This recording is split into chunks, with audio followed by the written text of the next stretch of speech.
Assalamualaikum warahmatullahi wabarakatuh. Om Swastiastu, salam sejahtera bagi kita semua. Namo Buddhaya, Shalom, dan salam kebajikan. Perkenalkan, kami dari SGDA 10 izin untuk mempresentasikan hasil dari student project kami yang berjudul Asthma in a Child. Berikut adalah anggota dari SGDA 10.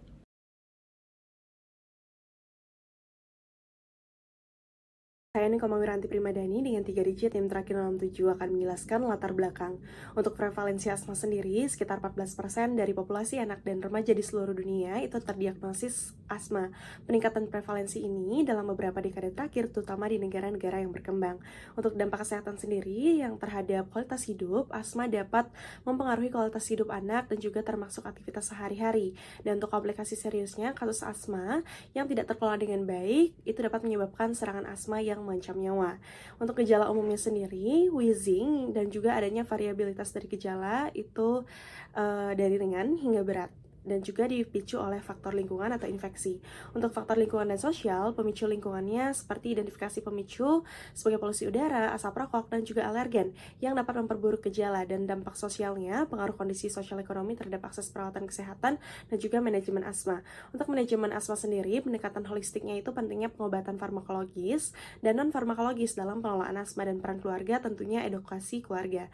Dan tantangan diagnostik, overdiagnosis dan juga underdiagnosis, serta usia diagnosis, yakni gejala asma sering kali muncul pada usia dini, tetapi diagnosisnya mungkin tertunda. Perkenalkan, nama saya Anak Agung Angga Pringgadana dengan 3 digit yang terakhir 120. Saya izin untuk melanjutkan pada bagian tujuan penulisan, di mana ada 6 tujuan di sini, yaitu yang pertama untuk mengetahui definisi dari asma pada anak-anak, yang kedua yaitu untuk mengetahui pemeriksaan penyakit asma pada anak-anak, selanjutnya untuk mengetahui penyebab dan juga faktor risiko penyakit pada asma pada anak-anak, selanjutnya yaitu untuk mengetahui interaksi keluarga mengenai penyakit asma pada anak-anak. Selanjutnya yaitu untuk mengetahui dampak penyakit asma pada anak terhadap keluarga. Dan yang terakhir yaitu untuk mengetahui faktor pencegahan penyakit asma pada anak-anak. Selanjutnya yaitu manfaat dari penulisan, di mana di sini dibagi menjadi dua, yaitu manfaat bagi penulis dan juga manfaat bagi masyarakat. Bagi penulis, penulisan ini dapat menambah pengetahuan dan juga wawasan penulis mengenai penyakit asma pada anak. Dan yang selanjutnya itu pada masyarakat, penulisan ini dapat memberikan pengetahuan serta wawasan kepada masyarakat mengenai penyakit asma pada anak.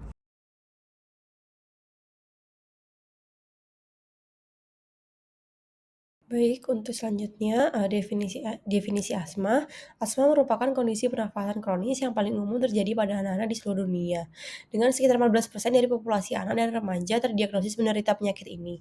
Meskipun prevalensinya tinggi, hasil pengobatan asma pada anak masih belum memuaskan dan terdapat sejumlah kematian yang seharusnya dapat dihindari setiap tahunnya. Gejala khas asma ini meliputi wheeze, sesak nafas, dan batuk, yang seringkali dipicu oleh beberapa faktor.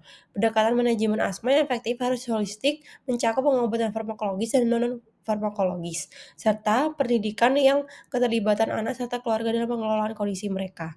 Edukasi mengenai cara penggunaan obat yang tepat, penghindaran pemicu, serta faktor yang dapat dimodifikasi sangat penting untuk mencapai hasil yang baik. Baik, perkenalkan, saya Dian Kirana Dewi dengan 3 digit NIM akhir 199. Baik, di sini saya akan melanjutkan mengenai anamnesis.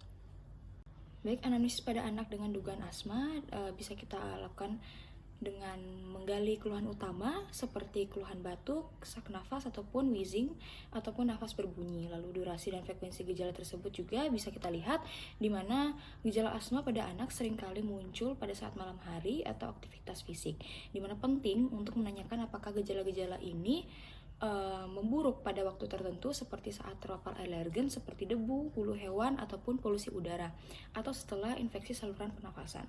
Lalu selanjutnya ada faktor pencetus seperti olahraga atau perubahan cuaca juga perlu ditanyakan untuk membantu kita mendeteksi pola-pola akselerasi asma.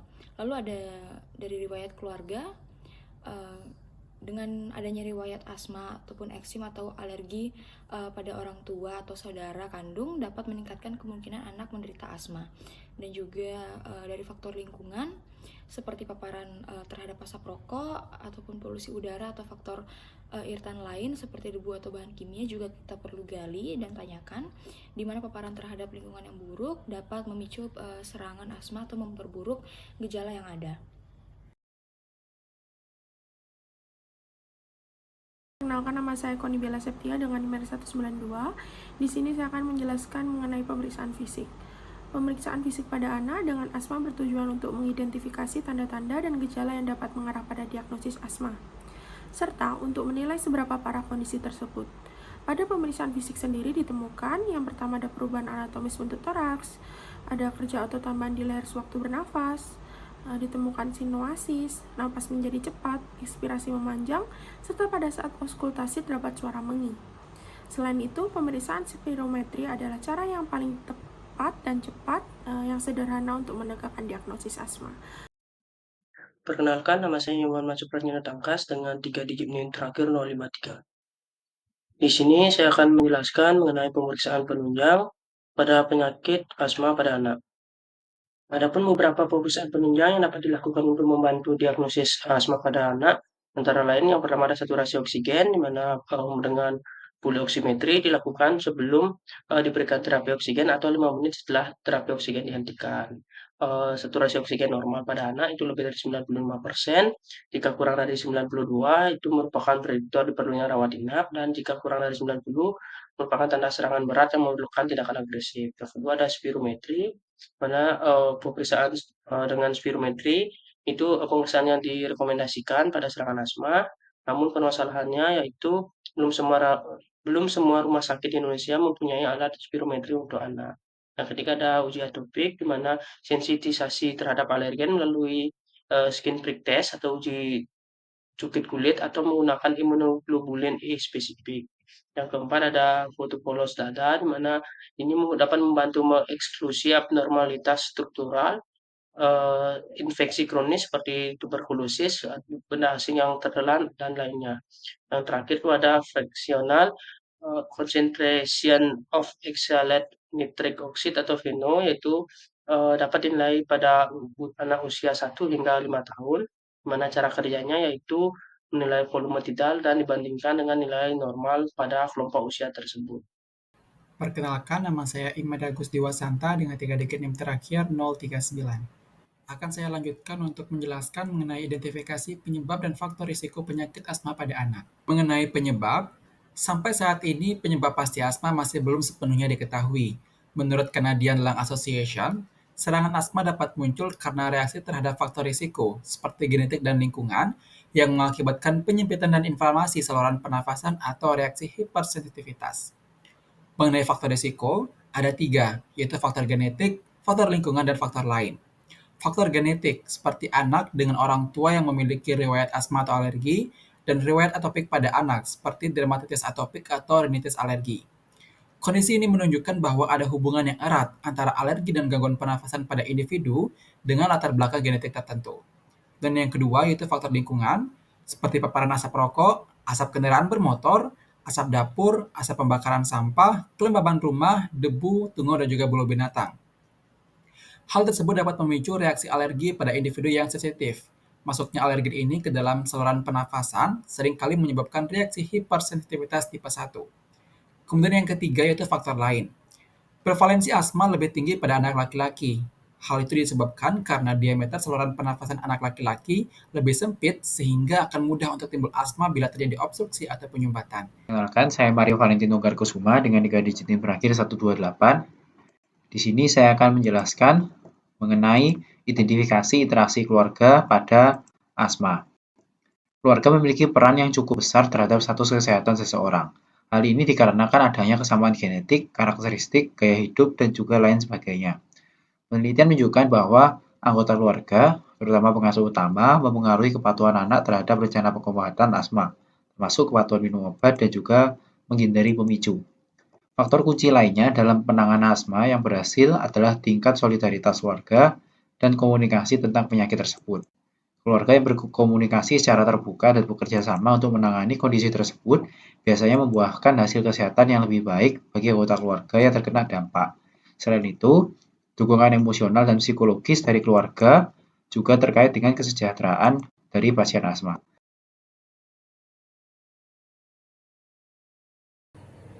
Perkenalkan, nama saya Dery Surya dengan 3 digit NIM terakhir 220. Untuk selanjutnya yaitu membahas mengenai identifikasi dampak penyakit terhadap keluarga. Keluarga dengan anak yang memiliki riwayat asma itu berdampak langsung pada sektor ekonomi keluarga tersebut, di mana tentunya akan menghadapi pengeluaran secara langsung maupun tidak langsung, di mana untuk biaya langsung ini meliputi pengeluaran obat-obatan, kunjungan ke dokter, rawat inap, dan juga alat kesehatan seperti nebulizer. Kemudian untuk biaya tidak langsung itu seperti kehilangan produktivitas kerja orang tua akibat harus mendampingi anak selama perawatan. Kemudian dampak lain yaitu adalah pada sektor sosial, pendidikan, emosional maupun psikologis. Ketiga hal tersebut kemudian sangat berkaitan satu sama lain, yang mana pada sektor sosial cenderung keluarga harus memberikan perhatian lebih dalam mengatur pola hidup sang anak hingga menjaga lingkungannya agar minim terpapar substansi yang dapat memicu asma itu kambuh. Apabila asma sang anak sering kambuh akibat paparan lingkungan yang kurang kondusif, maka sang anak akan sering terganggu dalam berbagai hal seperti dalam kegiatan belajar hingga memicu stres berlebihan akibat dari serangan asma yang mengganggu seluruh kegiatan sang anak. Hal tersebut kemudian relevan dengan aspek pendidikan maupun emosional dan psikologis sang anak. Perkenalkan, saya Sevi Cantika Umamul Hawa dengan 3 digit NIM terakhir 242. Di sini saya akan menjelaskan mengenai pencegahan primer. Pencegahan primer asma pada anak dapat dilakukan dengan beberapa hal. Yang pertama adalah paparan alergen, di mana paparan alergen ini dengan menghindari pemicu seperti debu, asap, tunggai debu, bulu binatang, dan juga polusi udara. Yang kedua adalah menghindari merokok ataupun paparan tembakau. Jadi diharapkan agar tidak terpapar asap rokok, baik itu untuk ibu hamil maupun untuk anak-anak, karena dapat meningkatkan risiko asma pada anak. Kemudian ada manajemen berat badan. Anak yang kelebihan berat badan hingga obesitas harus dilakukan modifikasi gaya hidup dan juga aktivitas fisik yang teratur. Hal itu bertujuan karena dapat menurunkan risiko asma. Yang keempat ada menyusui. ASI eksklusif harus diberikan sampai dengan anak itu usia 6 bulan pada anak-anak dikarenakan dapat melindungi dari potensi terhadap asma. Yang kelima adalah penggunaan obat. Terapi inhalasi itu dapat dipilih sebagai manajemen dari asma pada anak. Penggunaan obat-obatan digunakan untuk mengendalikan gejala yang dialami oleh anak. Yang keenam adalah edukasi orang tua mengenai asma. Edukasi keluarga itu sangat penting dalam manajemen asma pada anak, di mana keluarga yang teredukasi akan lebih sigap dalam melakukan penanganan serangan asma pada anak dan juga rencana perawatan yang diperlukan. Baik, perkenalkan saya Balkis Ramanda dengan 3 digit NIM terakhir 251. Di sini saya akan menjelaskan mengenai pencegahan sekunder asma pada anak. Baik, di sini saya akan menjelaskan mengenai pencegahan sekunder asma pada anak, yang dimana ini difokuskan untuk mencegah perkembangan asma yang lebih lanjut pada individu yang beresiko tinggi. Yang pertama adanya kontrol lingkungan, dimana dapat menghindari paparan alergen seperti adanya debu, kemudian adanya bulu hewan atau jamur. Ini akan dapat memberikan manfaat untuk pencegahan asma. Kemudian yang kedua adanya farmakoterapi, di mana farmakoterapi adanya penggunaan antihistamin dan kortikosteroid inhalasi dapat mencegah terjadinya asma. Kemudian yang ketiga adanya imunoterapi spesifik alergen, di mana imunoterapi subkutan dan sublingual telah terbukti mengurangi perkembangan asma pada anak-anak dengan rinitis alergi dari yang sedang hingga parah. Kemudian yang terakhir adanya pengelolaan kondisi atopik yang terkait, di mana pengendalian kondisi alergi lainnya seperti dermatitis atopik sejak dini dapat membantu pencegahan terjadinya asma dan penyakit alergi pernapasan lainnya. Baik, terima kasih atas waktunya. Sebelumnya perkenalkan, nama saya Ideonya Maritima Diputra dengan 3 digit NIM terakhir 022. Baik, di sini saya akan membahas terkait dengan pencegahan tersier. Baik, untuk pencegahan tersier pada asma pada anak itu bertujuan untuk mengurangi dampak penyakit pada anak yang telah menunjukkan gejala alergi serta mengurangi komplikasi pada anak yang sudah didiagnosis asma. Nah, pencegahan ini berfokus pada beberapa hal, antara lain yang pertama yaitu pengendalian gejala untuk mengurangi dampak dari penyakitnya. Lalu yang kedua yaitu meningkatkan kualitas hidup dengan bantuan edukasi dari keluarga terdekat, serta yang ketiga yaitu mencegah komplikasi jangka panjang dengan melakukan pemeriksaan rutin. Sekian dari saya, next. Baik, selanjutnya saya izin untuk melanjutkan di bagian kesimpulan, di mana asma adalah gangguan inflamasi kronik saluran nafas. Hal ini menyebabkan peningkatan hiperresponsif dari jalan nafas yang ditandai dengan adanya wheezing, sulit bernapas, dan juga dada terasa berat dan juga batuk. Nah, hal ini terutama terjadi pada malam hari atau menjelang pagi hari. Terdapat faktor risiko penyebab asma pada anak, yaitu faktor genetik, lingkungan, dan juga ada faktor lainnya. Keluarga memiliki peran yang cukup besar terhadap status kesehatan seseorang. Hal ini dikarenakan adanya kesamaan genetik, karakteristik, gaya hidup, dan juga lain sebagainya, termasuk juga kesamaan risiko untuk mengalami asma.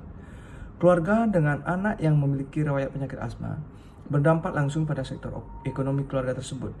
Dampak lain yang secara langsung dihadapi oleh keluarga dengan anak yang menderita asma yaitu pada sektor sosial, pendidikan, emosional, dan juga psikologis. Terdapat cara pencegahan untuk asma, yaitu ada cara yang primer, sekunder, dan juga tersier. Baik, mungkin sekian penyampaian student project yang kami buat. Mohon maaf jika ada kekurangan. Terima kasih. Om Santi Santi Santi Om. Wassalamualaikum warahmatullahi wabarakatuh. Salam nama budaya. Salam kebajikan untuk kita semua.